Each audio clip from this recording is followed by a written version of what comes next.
It's a little bit of an odd topic, I suppose, for a hematologist to be talking about breast cancer, but hopefully it'll make some sense after I'm done. And so these are really sort of the objectives that I wanted to cover during today's talk. The first thing, and this sort of all revolves around the concept of minimal residual disease. So I'm going to be spending a fair amount of time talking about what does minimal residual disease actually mean, what's its significance. I'm also going to be talking about some of the techniques that can be used to detect minimal residual disease. And then finally, I'm going to talk about some work that we've done in our laboratory and that we're continuing to work on to look at trying to detect minimal residual disease in the setting of breast cancer. So I'd like to go back here for a moment in time to December 1971. And at that time, Richard Nixon, who was president, you may remember him or you may have heard of him. Anyway, he signed the National Cancer Act, and this was the beginning of the war on cancer, which has now been going on for, what does that make it, 36 years, thank you, almost 36 years. And at the time, Nixon said, I hope in the years ahead, we will look back on this action today as the most significant action taken during my administration. We could have various opinions on whether or not that turned out to be true, because we can think of a few other things. But in any event, in the picture at the bottom here shows him signing the bill, and I think there's a tape recorder right under there. Okay. So how is the war on cancer going? So I'm going to show you some statistics. These are available on the web. This is from the Cancer Statistical Registry. And these are some of the things that you can find if you look at some of these graphs. So first of all, this is cancer incidence. So I guess if you're going to have a war on cancer, you're not necessarily going to be able to affect this, although with one exception, which I'll mention. So here's the actual incidence of cancer. So this is how frequently in the population people actually get cancer. And this is all cancers here. And this starts in 1975. As you can see, there's a sort of a steady rise which seemed to peak around here, and then actually it seems to be falling off a little bit. So I guess that's a good thing. And then it's broken down here a little bit by different types of cancer, for example. So here's breast cancer, which again shows a similar trend, sort of heading upwards since 1975, and then peaking maybe a few years ago, and then starting to decline. This is the real driver, I believe, of this increase. This is lung cancer. And in terms of war on cancer and actually trying to prevent cancer, this is the single most preventable form of cancer that we have, because obviously this is a cancer, for the most part, that people give themselves self-inflicted. And so, and I suspect that this curve here actually probably could be fairly parallel or maybe lag behind smoking incidence. And so I think to a certain extent people have started to learn that maybe it's a bad idea and that smoking can in fact give you lung cancer. This is a little bit of a worrisome one here. This is actually a disease that we care a lot about in the hematopathology lab. This is the incidence of non-Hodgkin lymphoma. And I don't think, and this is a well-known trend that lymphoma has actually been increasing, and no one really quite understands why. Hodgkin lymphoma, in contrast, has been pretty much flat over this whole period of time. And I try to throw this in here because this is primarily a pediatric leukemia, acute lymphoblastic leukemia, which is kind of has shown maybe a slight upward trend, but the numbers are a little bit smaller. So now this is another thing. If you're really trying to fight a war on cancer, what you really care about is making people live longer. And so this slide shows a lot of good news. So this is cancer death rates over the same period of time. Here's cancers overall. Some of these different lines here are broken down either by sex or by race. But the trend here, again, if you notice, there's a rise in cancer deaths, but now the trend seems to be trending downward for all cancers. Here's the good news for breast cancer, which actually does, particularly in early stage disease, is declining. And then lung cancer, again, the same phenomenon here, where there's a rise in lung cancer, again, probably trailing behind smoking incidence, and now it's coming down. Lymphoma, despite its rise in incidence, is now coming down also. This is beautiful here. This is Hodgkin lymphoma, and this just goes to show the progress that's been made in the treatment of Hodgkin lymphoma, which, as you recall, the incidence was flat, but the mortality has really come way down. And we've also made significant progress against acute lymphoblastic leukemia. So that's death rates. And then the last set of statistics I'm going to show you have to do with 5-year survival. So again, this will reflect our ability to treat cancer. And so again, all cancers, and this I believe is broken down by gender, but all cancers, these are different periods of time, intervals between the late 1970s, then the 90s, and then the more recent years. And what you'd like to see here is a trend upward, so increasing 5-year survivals. And that seems to be the overall trend here. Here it is for breast cancer. Again, these bars are getting bigger, so that's good. Here it is for lung cancer. 5-year survival is increasing. So these are all the ones that have to do with treatment, really, because 5-year cancer survival has nothing to do with incidence. It really has to do with how good we are at treating cancer. So again, despite, for example, rising incidence of lymphoma, we're getting better survival. So that's actually good news. So I guess overall, in terms of this war on cancer, although we're far from eliminating cancer as a problem, it seems at least that there's some progress being made. So that's, I think, something good to take home. So now let me address breast cancer specifically for a moment and look at the 5-year cancer survival statistics. This is now breaking down survival by stage. Okay, so this has to do with how far advanced the cancers are. So here's your overall. So overall survival for breast cancer, 5 years, 87%, which is really quite remarkable. But it really, broken down by how far it's spread is also quite remarkable. So if you only have local disease, there's a 98% 5-year survival. On the other hand, if you have metastatic disease, it's only 24%. So if you really want to have an impact on, for example, breast cancer survival, these are the patients we really should be targeting, because this is where we really need to do a lot of work. And so we're going to talk a little bit about that as we go on, or at least hopefully some of the things that we're doing that I'm going to talk about today will help some of the patients in this group. Okay, so the next thing I'm going to talk about is what is minimal residual disease?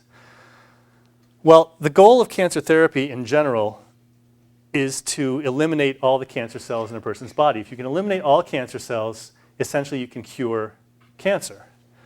But in actual fact, we know because cancer recurs, we can't do that. So the question really is, how much of the cancer do you need to really eliminate before you can really make a relapse less likely? Or if there's any cancer left, are you going to get a relapse? So I'm going to show you some data again using some techniques that might address this kind of question here. So if you believe that the presence of small amounts of residual cancer is important in terms of trying to figure out what to do with patients, we need to be able to detect very small levels of cancer and detect early relapse. And again, this is really just theoretical at this point. It doesn't make any difference if we can detect a few cancer cells in terms of a patient's outcome. And I'll show you some data that tries to address this question. In terms of treating it, this really remains controversial because we do have really good techniques for detecting very small numbers of cancer cells. But if detecting those small numbers of cancer cells can't really affect outcome, what good does it do to be able to detect those? And so I'm going to show you a lot of stuff on the diagnostic sides, but the question that's still going to remain at the end is, what can we really do with this information? Is it really going to affect patients' therapy if it's going to reflect outcome? So now I'm going to talk a little bit about some of the techniques for detecting minimal residual disease. And so this is sort of a lot of pretty pictures listing the kinds of things you can do. So for example, in the hematopathology lab, we get a patient with lymphoma. And one of the things we want to do is stage the patient, decide how far has the lymphoma spread. So one thing you can do is get a bone marrow biopsy and just look at it under the microscope and see whether under light microscopy can we detect cancer cells. And here's a picture of a bone marrow core biopsy that actually has quite a bit of lymphoma in it. So this is pretty easy to see. Microscopy, maybe if you're lucky, you can detect cancer if it's there at about 5% of the total cells, depending what the cells actually look like. So that's sort of how good microscopy can do. Another way you can detect cancer is by cytogenetics. And so this is a picture of a chromosome spread, nicely arrayed by chromosome number. And in cytogenetics, typically you look at 20 cells and look for cytogenetic abnormalities. So if you find one, so basically 1 in 20, or about 5% again, is sort of your limit of detection for cytogenetics. So that's really not much better than microscopy. Now, if you use special cytogenetics techniques like fluorescence in situ hybridization, where you take fluorescent probes specific for the genes whose rearrangement you're looking for, then you get a little bit better. So this is an example of fluorescence in situ hybridization for the 1418 translocation, which is present in follicular lymphoma. Now, by FISH, people generally look at more like 100 cells. So now if you can find 1 in 100 cell, you've now improved your sensitivity by about 5-fold.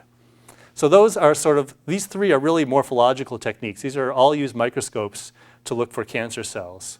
Now we can get several logs better using something like flow cytometry. So what we see here is a flow histogram of a patient with hairy cell leukemia, and about 0.01% of the cells in this particular bone marrow specimen were lymphoma cells, and those are the cells here in purple. So now flow cytometry, we can detect about 1 in 10,000 lymphoma cells or leukemia cells. So that gives us a big jump in sensitivity. Now how about molecular methods? So how about using PCR? So this is an example of a gel where we're looking for the 14-18 translocation of follicular lymphomas. And if we're very good, the theoretical limit of detection with PCR is about 1 in 100,000 cells. So it's about a log better than flow cytometry. There's some other techniques you can use. For example, if you're looking for small numbers of breast cancer cells again, you can take cells from blood or from bone marrow and spin them onto a slide and then stain them with an antibody specific for cytokeratin, for example. And these are some pictures that show that kind of technique. And by using immunohistochemistry, you can actually put quite a large number of cells on a slide and stain them and pick them out from the background cells. And so immunohistochemistry can probably give you similar sensitivities to flow cytometry or perhaps even PCR. And then if you go an extra step and you take magnetic beads, for example, that are coated with antibodies that can fish out your cancer cells from the mixture of cells you're trying to look for the cancer cells in, then you can really, again, improve your sensitivity by quite a lot. So, and some of the techniques that I'm going to be talking about involve combinations of these. For example, you can do magnetic bead enrichment to fish out cancer cells, and then either use immunohistochemistry to look for proteins or to look for certain molecules by PCR. The one thing that all these techniques have in common from them, or the idea is that somehow the cancer cells differ in some way from the background normal cells that allow us to detect them. By microscopy, it's not so good, but by flow cytometry, we detect cells as being different because they have different proteins on their surface than normal cells. By PCR, we're looking for a DNA or RNA molecule that's present in the cancer cells that's absent in the surrounding normal cells. And by immunohistochemistry, you're looking for a protein that is present in the cancer cells that's absent in the surrounding normal cells.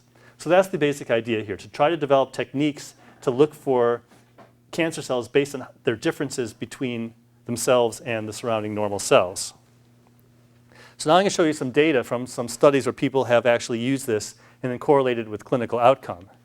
So this is really one of the first studies that was done looking for follicular lymphoma, minimal residual disease in bone marrows. And so this was done in 1991, and I'm sorry, it looks like it's cut off here at the bottom of the slide a little bit. In any event, this is a study that's done in 91, and these are patients who got autologous bone marrow transplants. So they were treated for lymphoma, and then they got their own bone marrow back to rescue them. And before they got their bone marrow back, their bone marrow was tested for the presence of the 14-18 translocation, which is present in the lymphoma cells and again absent in the normal cells. And this is really very impressive data here. So if your bone marrow had undetectable lymphoma cells out to 9 years post-transplantation, essentially there were 0 relapses. On the other hand, if your marrow was positive when it was put back into you, there were 25 out of 35 relapses. So really less than 10% long-term survival. So this is really one of the very first studies in which detection of minimal residual disease seemed to correlate with clinical outcome. And we have other studies that are similar. So for example, here is an example of a study that was done by Jerry Radich at the Fred Hutchinson Cancer Research Center. These are patients who received bone marrow transplants for chronic myeloid leukemia, and then they were followed for the presence of the BCR-ABL RNA, which again is a specific marker for CML cells lacking in normal cells.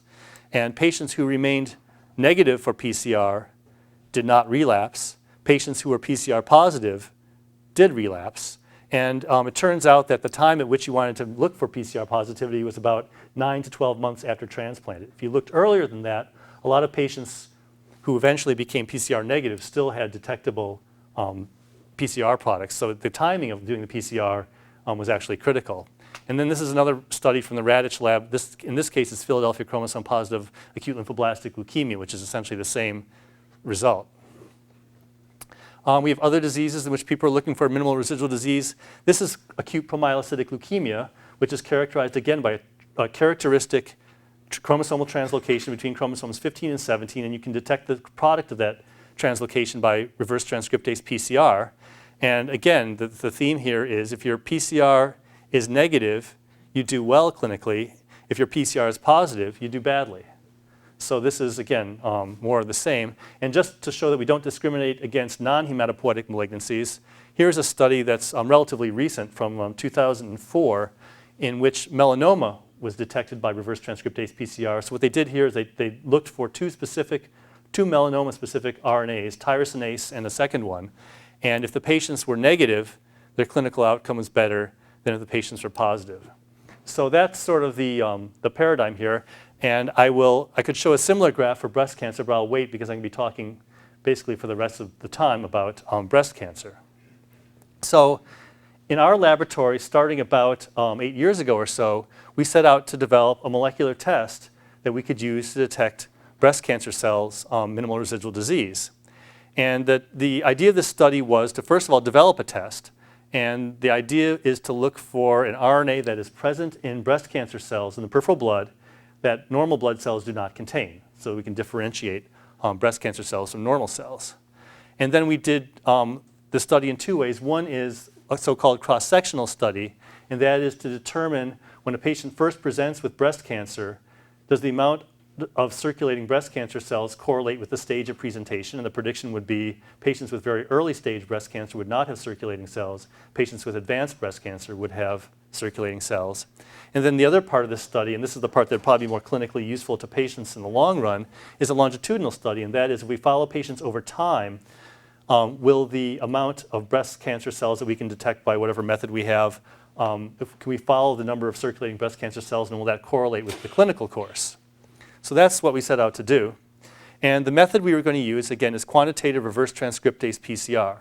And so what this is, reverse transcriptase PCR is a PCR method that measures the presence of RNA molecules. And we can do this quantitatively. We have instrumentation in the laboratory that allows us to measure the actual number of RNA molecules that we're trying to detect. It's a very sensitive method. We have done some cell spiking experiments and have shown that we can detect as few as 1 in a million breast cancer cells. And the other thing is this is a specific assay. So we're, again, looking for RNAs that are present in breast cancer cells that are absent in normal blood cells. Because we're looking in peripheral blood, it's minimally invasive. No painful or complicated procedures are involved.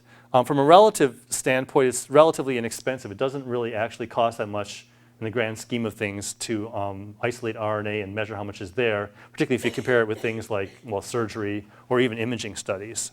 And finally, because this is a quantitative assay, it will allow us to follow a patient over time to see how things are going.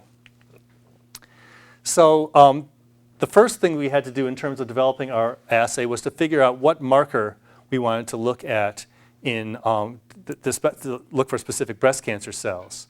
So the two markers we set out to look at were cytokeratin 19, which is a cytokeratin. Again, it's a component of the cytoskeleton of the cells, and it's a fairly abundant RNA, which is one reason we wanted to look at it. And the other one was MUC1, which some of you may know is also used as a circulating tumor marker. So it's a protein that is secreted by cells and can be measured in the circulation.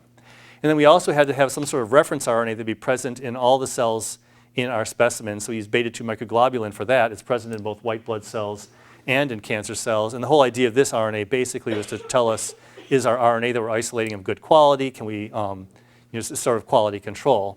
And then we used, for validation of our assay, we first studied these methods using just breast cancer cell lines that we could grow in culture. And then we wanted to look at a bunch of normal individuals to make sure that we weren't getting false positives.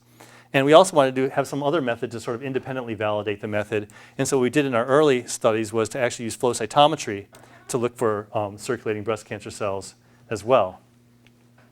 So our final choice of marker was cytokeratin 19. By comparison with MUC1, which is the other marker we were studying, is expressed at a much higher level. And if it's a high level expressed RNA, then you can detect it more easily in small numbers of cells. It's absent in normal lymph node, bone marrow, and peripheral blood cells, and so that makes it specific for cancer cells. The other thing is lots of cells, including skin, for example, expresses cytokeratin, but cytokeratin 19 is at least somewhat more specific for cancer cells than some of the other cytokeratin proteins. In the future, we're probably going to start looking at some other markers just to try to increase our pickup rate, but really the vast majority of breast cancers express cytokeratin 19, so that's why it's good for our purposes. The next thing we had to work on was designing primers and probes to detect this RNA specifically. So some of the issues that you need to address when developing an RT-PCR assay are, first of all, you want to make sure you're not going to quantify DNA rather than RNA. And so the primers and probes we used were designed to flank an intron. Introns are present in DNA, they're absent in RNA, and so if you only can detect molecules that are lacking introns, such as RNAs, then you will not be getting a nonspecific signal from DNA. The second thing is we wanted to make sure our probes were specific for cytokeratin 19 RNA and not other RNAs. That's really not that difficult to do. And then finally, one problem with the cytokeratin 19 gene is that in the genome there are a number of other keratin 19 lookalikes called pseudogenes. And you want to make sure, and they vary in sequence somewhat from the actual cytokeratin 19 RNA that we wanted to detect. So we had to be very careful to design our probes to not detect the pseudogenes. So here's just an example of quantitative RT-PCR. So what you do is you take your RNA from your sample and you put it into a special thermal cycler and you start a PCR reaction. And these PCR reactions contain a fluorescent probe molecule that as your PCR products accumulate, the probe releases a fluorescent signal. And so the more target you have, or the more, in this case, the more cytokeratin 19 RNA you have, the earlier that you'll begin to see this fluorescent signal. So this is just a serial dilution of SKBR3, which is a breast cancer cell line, of breast cancer cell line RNA. And so here's the highest amount of RNA. You see the signal come up very early. And as the RNA decreases, the signal comes up later and later until you get down to the point where it's below the level of detection of the assay. And you can plot, actually, the quantity of RNA versus the PCR cycle at which the signal first appears. And you get a very nice graph that looks like this. So this is a linear curve. So these black dots represent our standards. So this is a serial dilution again. So here's a lot of RNA, and decreasing amounts of RNA go this way. And then you can take your unknown samples and plot them along this line here, and then extrapolate to determine how much RNA is in your test samples. So the interesting thing about this assay was, once upon a time I was trained as a molecular biologist, and all of a sudden now I have to deal with the graphs and numbers and things like that, and I was actually never trained to deal with this kind of thing. It's like, you know, I used to like bands and gels. Now we have to do things like statistics. So anyway, so that's how this works here. So we initially started out with the naive idea that we could just take blood from people, and so we got some blood from patients from the cancer center and do this assay. Just take the blood and make RNA and run the assay, because that's how we do a lot of other assays. And so we took blood from 3 groups of women. One group was women with cancer other than breast cancer. Secondly, we took blood from women with breast cancer but who basically were in remission. And finally, we took blood from women with metastatic breast cancer. And actually, this is a fairly good looking result. So this is kind of what you'd expect to see. People without breast cancer are negative. Women with breast cancer in remission, also negative. And then in the metastatic breast cancer group, we actually see more cytokeratin 19 RNA than we see in the other groups. Now, in actual fact, the p-value here is not really all that impressive, although we're dealing with small numbers of patients. But at least this was encouraging. It seemed to be the right direction here. And then we did another lab medicine thing, and then we made a ROC curve. So this is a receiver operating curve. And what this does, it basically allows you to visualize the specificity and sensitivity of your assay. So this was not the greatest in the world. Our sensitivity was only 60%. Our specificity was 82%. This is not really, you know, in the modern day and age, the kind of sensitivity and specificity you want to use for a clinical assay, particularly to diagnose an important disease like breast cancer. So we realized we had some work to do to try to make this better. So the good news was it seemed that metastatic breast cancer patients had a higher RNA level, so things were working properly. But again, the sensitivity and specificity were lower than we really wanted to do. So now we got onto the idea, well, maybe we need to do something to increase our signal-to-noise ratio.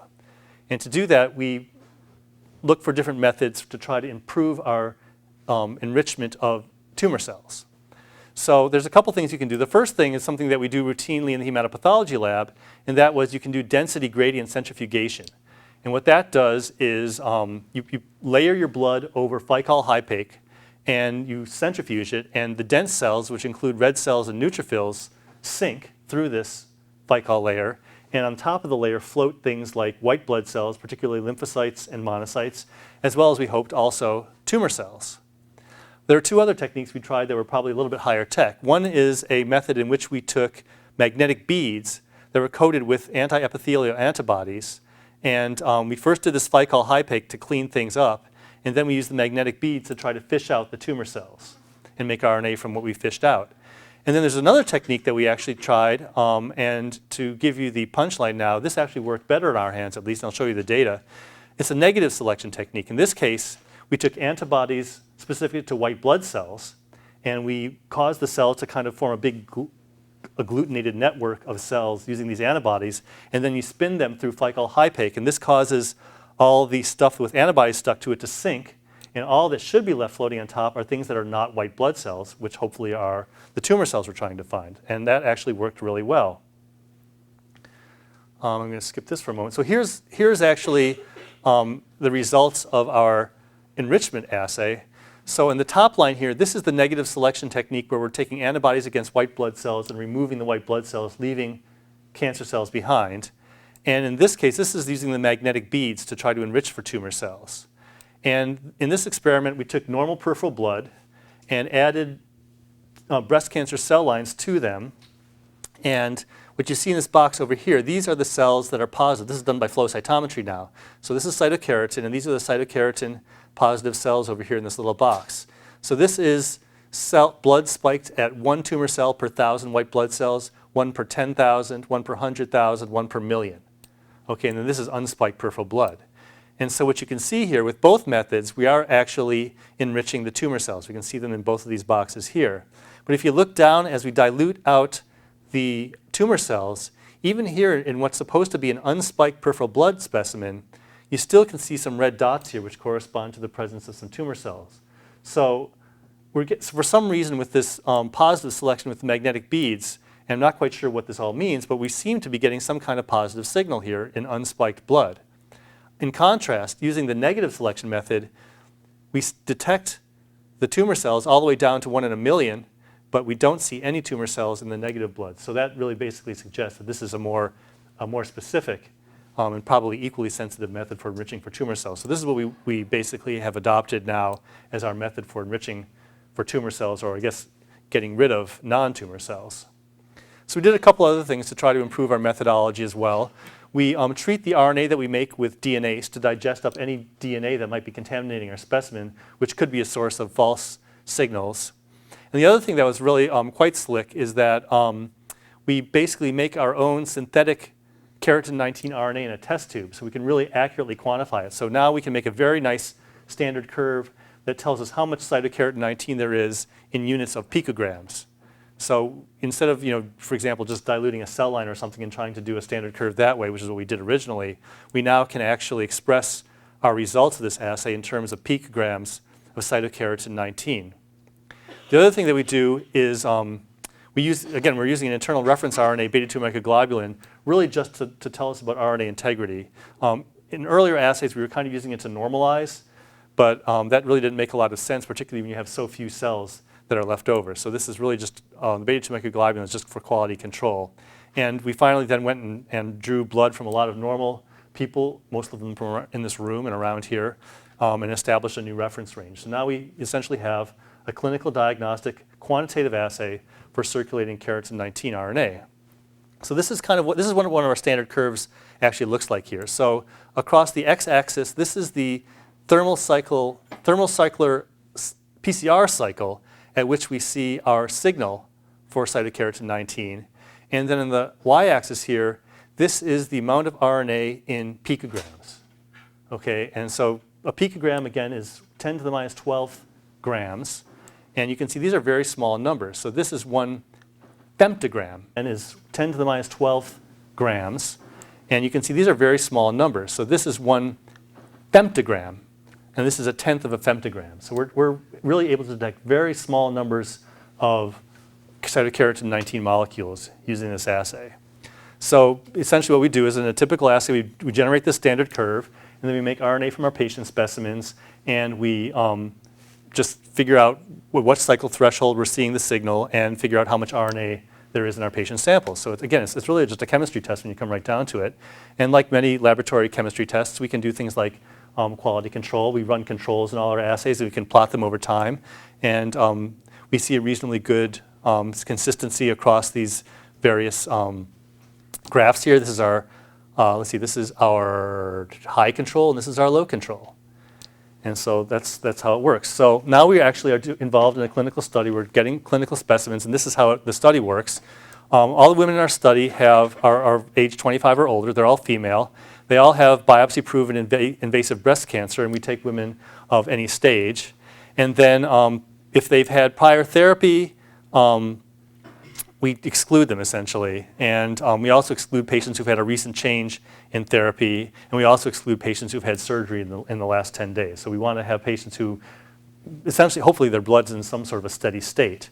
And then once they've entered into the study, this is sort of our longitudinal plan. So patients who have lower stage disease and are just getting sort of what's called adjuvant chemotherapy, we look at them every 6 months or so.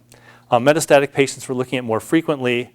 This protocol's sort of in flux currently, in that we are probably going to reduce the number of blood draws for our patients and really just study patients sort of just before and after they get changes in therapy, because that might actually be the more relevant things to look at. And so once we get their blood in the lab, we first perform this epithelial enrichment procedure using the density gradient centrifugation. We extract the RNA, we treat it with DNase. We use our synthetic keratin 19 RNA to construct a standard curve. We do quantitative RT-PCR to look for beta-2 microglobulin to determine RNA quality. And then, of course, we include high and low controls for quality control. And we have, in the past, used no reverse transcriptase controls, but that gets a little complicated. I'm not going to bore you with that idea. And then finally, we perform this assay in triplicate. And we perform the assay, we save the RNA and repeat the assay on multiple days and try to get some statistics. And so that's sort of what's, and this is an ongoing study at this point. We're continuing to get new patients and follow existing patients. So here I'm just going to show you a little bit of our preliminary data. Here's an example of just sort of the cross-sectional study looking at the stage of presentation, and this is strictly just positive or negative. So this isn't a quantitative assay. But the trend here again is patients with higher stage disease have positive assays, and patients with stage 1 disease essentially were negative for this assay. So that's one way of looking at it. This is a sort of a second way of looking at the same data, now with more patients. Again, the stage 4 patients, the metastatic patients, have the highest incidence of cytokeratin 19 in their peripheral blood.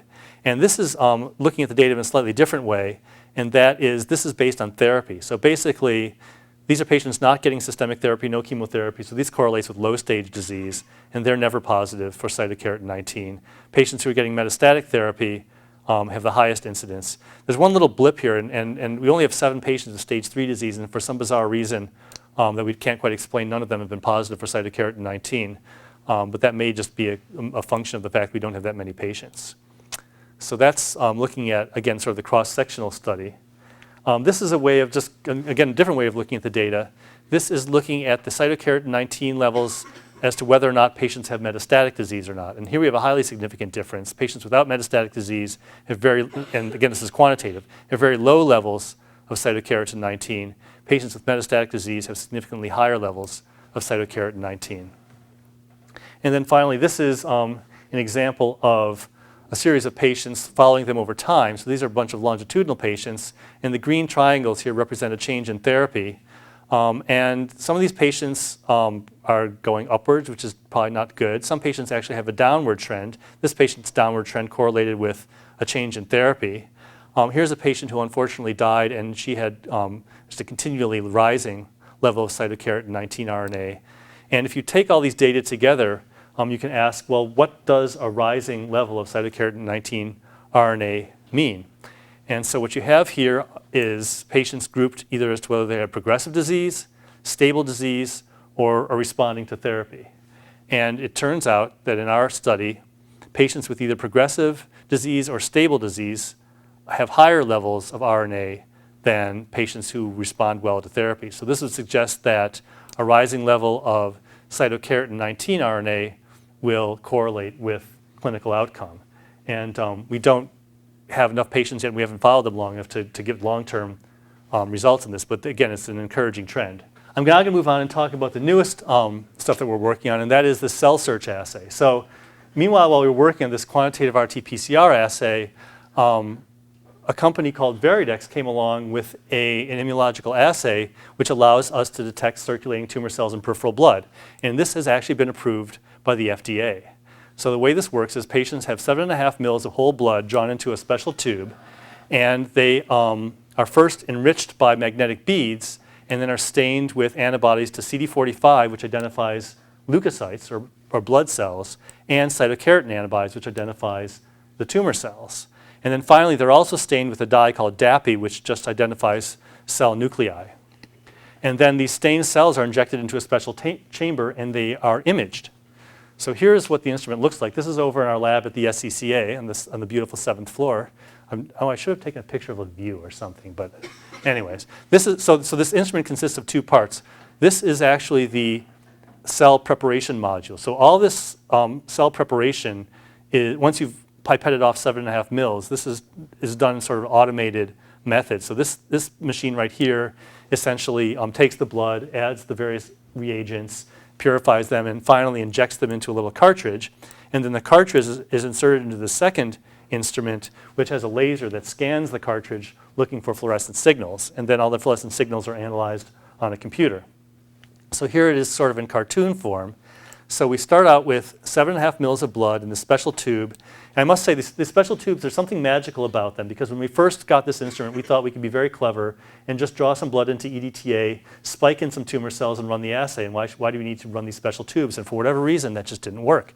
And so there's something magical in the cell-save tubes besides EDTA that causes the tumor cells to be very happy or something. Anyways, you spin down the cells, take off plasma, then you add buffer, and the so-called ferrofluid. And what the ferrofluid is basically magnetic particles that are coated with antibodies against epithelial cells. And again, it's the same idea as what we were doing with our positive selection technique, and that is trying to fish out the tumor cells using a magnet. And so the first thing you do is you add these magnetic particles, and then you use a magnet to to fish out the cells. You throw away everything else, and then you add the staining reagents. So the staining reagents include anti-cytokeratin labeled with phycoerythrin, and this DAPI, which is a DNA stain, and finally APC antibodies, or anti-CD45 antibodies stained with APC. And so what you end up with are these, like, all these antibody sandwiches on all the cells, and all these stained cells are then injected into this special cartridge. And so after this whole process, the cells should look something like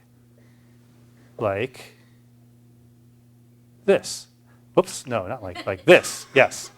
So if you are an epithelial cell, i.e. a tumor cell, your nucleus will be stained with the DNA stain, and you'll be coated with these magnetic particles against the surface molecules, and then you will also be stained with anti-cytokeratin.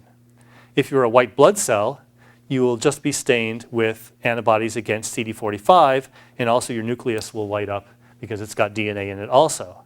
Now, in actual fact, in theory, what you should have is none of these, because there's no magnets coating, or there's no iron particles coating these cells. But in fact, of course, some of them do get co-purified along with the epithelial cells because they're stickier for whatever reason, and they end up being imaged. And this is supposed to be a picture of the cartridge, and it showed up on my other computer, and it's not showing up here. But this is supposed to show you how the fluorescently labeled cells all line up along this little window, which are then scanned by a laser, and you get these little dots. This is a black and white image showing some of the images that we actually get directly off of the machine, which are then processed by the computer. And once the computer gets done with it, it's much nicer to look at.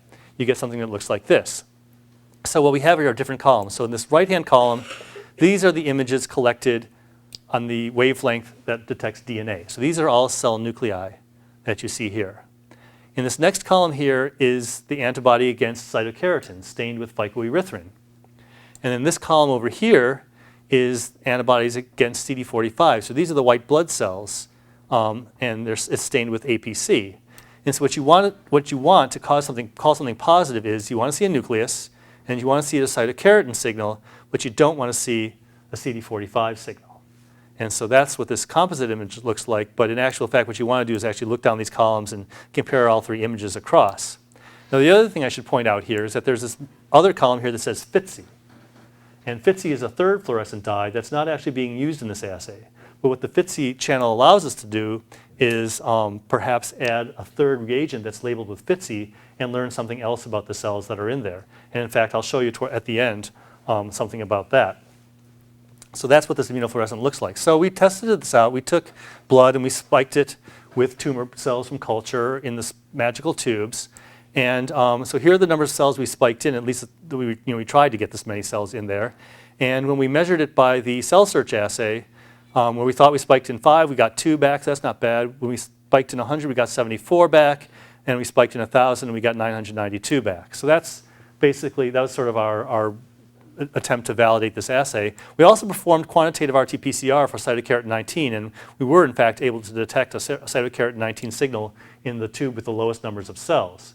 And so one of the questions that we still want to address is, yes, this is a very nice FDA-approved assay, but is it better in any way than the cytokeratin 19 assay we're still doing? But that's a question we'll ask towards the end. The other thing is we wanted to make sure we were doing it right, so we shared specimens with the Veridex company in New Jersey.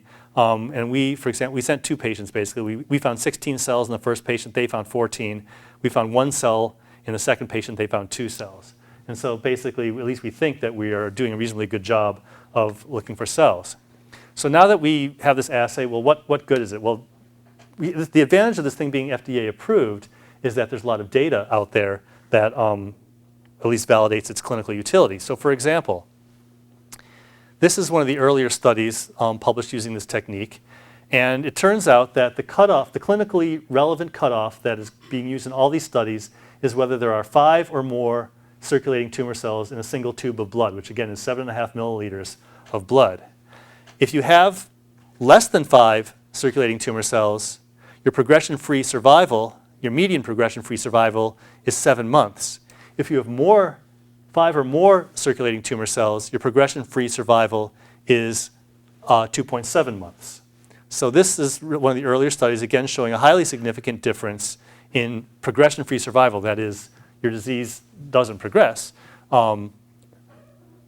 based on the number of circulating tumor cells. Now the one that people really care about in particular is overall survival. So this is your survival curves based on, again, numbers of circulating tumor cells. This is patients with metastatic breast cancer now, I should emphasize. If you have metastatic breast cancer with less than 5 circulating tumor cells, your median survival overall is 22 months. If you have 5 or more, it's only 10.9 months. Again, highly statistically significant. So these are some of the data that were used to initially justify the use of this in patients with metastatic breast cancer. So it's really a prognostic marker. This is an example of following patients over time. And again, similar kinds of data. So this is, again, overall survival. So for patients who had less than 5 circulating tumor cells throughout the course of this study, longitudinal study, they had the longest survival here. And patients who continually had more than 5 circulating tumor cells had the worst survival. And again, between these various groups, there's the p-values and so on. But again, showing that you can follow patients over time using this assay, and the presence or absence of detecting 5 tumor cells or more has strong prognostic information. Now, what about existing methods? So we have other methods for following patients with breast cancer. One of those is tumor markers, soluble serum tumor markers, specifically MUC1. So how does the MUC1 assay compare with the circulating tumor cell assay? So in this study, I took a group of patients and they did MUC1 assays on the patients, and they did circulating tumor cell assays on the patients, and followed them over time. And if a positive result here, which is the red line, are patients who showed a more than 25% increase in MUC1 protein levels in their serum.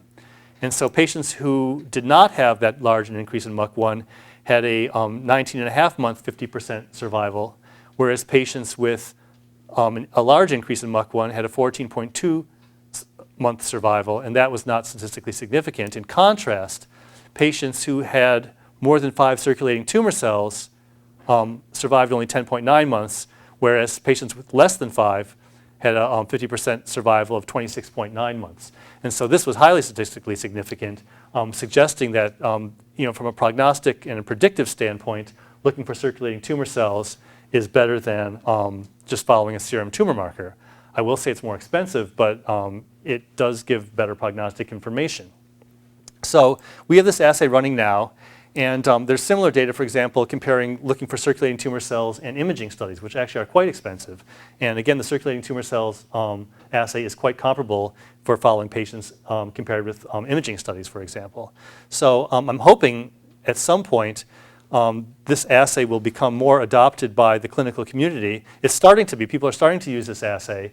And I think as more data comes out and people become more familiar with the use of the assay, we're going to see a lot more people using it to follow their patients with breast cancer, particularly patients with metastatic breast cancer, which again, these are the ones where we really need to do a lot of work in terms of trying to improve their survival. So we also have some additional applications for this assay I'd like to talk about for a few minutes, and these are some research applications. We're working with some of the physicians over at the Seattle Cancer Care Alliance, and they're interested in looking at not just circulating tumor cells, but also things like circulating endothelial cells, because the presence of circulating endothelial cells, at least in some people's hands, seems to correlate with the success of chemotherapy regimens, for example. Other people are interested in looking at circulating endothelial precursor cells. There's other assays that are available that we're not currently using, but for example, you can not only look at circulating tumor cells, but you can also ask, are the circulating tumor cells positive for HER2/neu, which is a marker that correlates with response to antibodies against this protein. You can look and see whether the tumor cells are also expressing MUC1. You can look to see whether the tumor cells are expressing epidermal growth factor receptor. The other thing that we're going to be looking at are carcinomas other than breast cancer. Since the cytokeratins that are looked for by the antibodies in this assay are not specific for breast cancer, they potentially have some other uses. So I'm going to show you some pictures that I stole off the Veridex website to show some of these research uses. First of all, this is the circulating endothelial cell assay. So this is a kit that they sell. It's not FDA approved. This is a research use only kit. But this is one looking for circulating epithelial cells. So what they do is they use a magnetic bead coated with antibodies against CD146, I believe it is. And that, again, fishes out circulating endothelial cells, which there aren't very many in the peripheral blood. And it's the same idea here. So now you're staining with DAPI to look for nuclei. And in this case, the epithelial or the endothelial cell marker that is specific for endothelial cells is CD105. Again, we're not using the FITC channel, and we're looking for peripheral blood cells by CD45. And so we're again looking for are cells that have nuclei and express CD105, and those count as circulating endothelial cells. And these are just a couple examples of the images that you might see with that. And again, we're going to be using this assay very shortly for some of our breast cancer patients as part of a research study. Now the other thing to notice is, again, here, watch this FITC channel here. Well, you can add antibodies to other markers with this FITC channel to learn additional things about your cells. So for example, in this case, an antibody against HER2/neu is now being used in the FITC channel. So now we're seeing cytokeratin, and we're seeing a nucleus, and in addition, we're seeing a signal for the HER2/neu protein. So now we're using that FITC channel, and we have a third marker, and we can learn something new about the cells. These are SKBR3 cells. Andy, this one's for you. Here is MUC1, which is expressed in SKBR3 cells. Andy's been looking at some of our breast cancer cell lines in culture to see whether they're making MUC1. So anyways, at least in their cytoplasm, it looks like they do have MUC1. And then here's an example of looking at the epidermal growth factor receptor in the circulating tumor cells. So, I mean, you can imagine all sorts of uses for the FITC channel. Let's say you want to look at apoptosis in some of the cells. Conceivably, you could use FITC labeled Nexin-5, for example, to see if the cells that you're detecting either as endothelial cells or breast cancer cells are also undergoing apoptosis. But that's just another example. So now I will open my crystal ball and talk about some of the things that we think this assay may be used for in the future. So for one thing, as I said before, this epithelial cell assay is not specific for breast cancer. And so conceivably, you could use it for other epithelial neoplasms.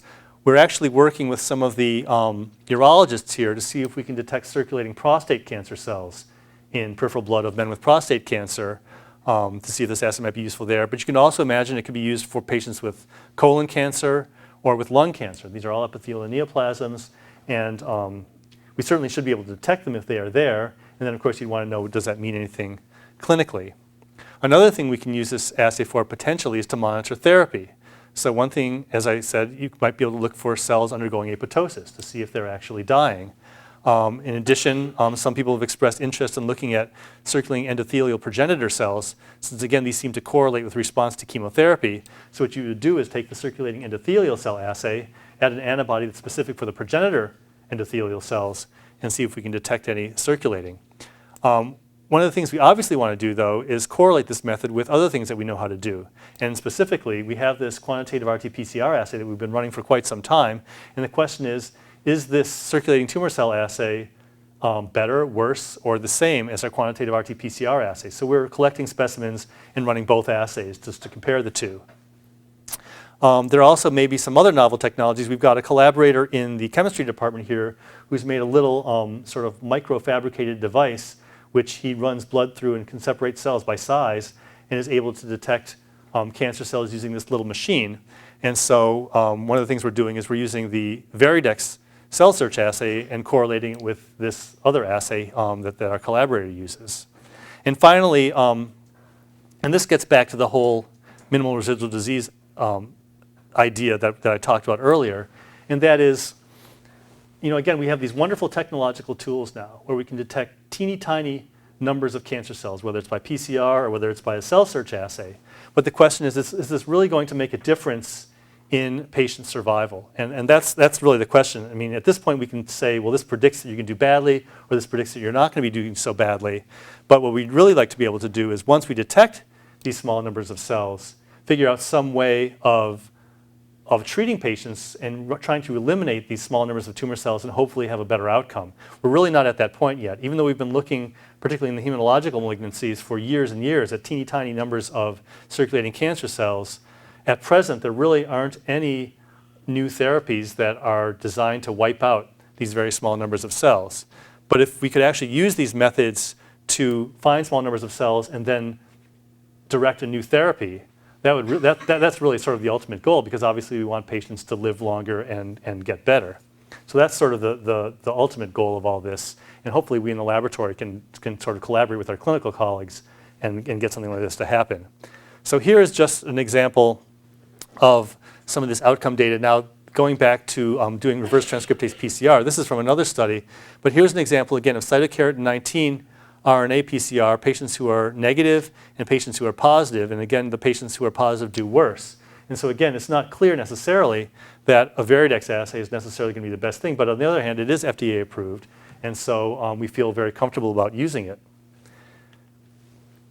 So now, hopefully at the end of all this, I have accomplished what I set out to accomplish, and these are some of the things we wanted to do. So hopefully at this point, you sort of understand what we mean by minimal residual disease and how we can go about detecting it. And then I think I've shown you some data now showing that at least the presence of minimal residual disease in breast cancer has some prognostic utility, and maybe someday it will have some sort of clinical utility as well in making patients have better therapies. And so finally, I'd just like to thank the people who have contributed in various ways to some of the work that I've shown you. My main collaborators on the Cytokeratin 19 project include Julie Graylow, who's at the Seattle Cancer Care Alliance, and Melanie Palomares, who was at the Seattle Cancer Care Alliance, was a fellow in the laboratory and developed all these assays, and is now on the faculty at the City of Hope in Duarte, California. And then in the research lab, Karen Kohler and Anju Thomas have done huge amounts of work generating all these data, and couldn't be done without them. We've also had a series of clinical coordinators who've worked at the Seattle Cancer Care Alliance and helped recruit patients. And finally, we've actually had some funding for this as well. So thank you all for your attention, and I will take questions.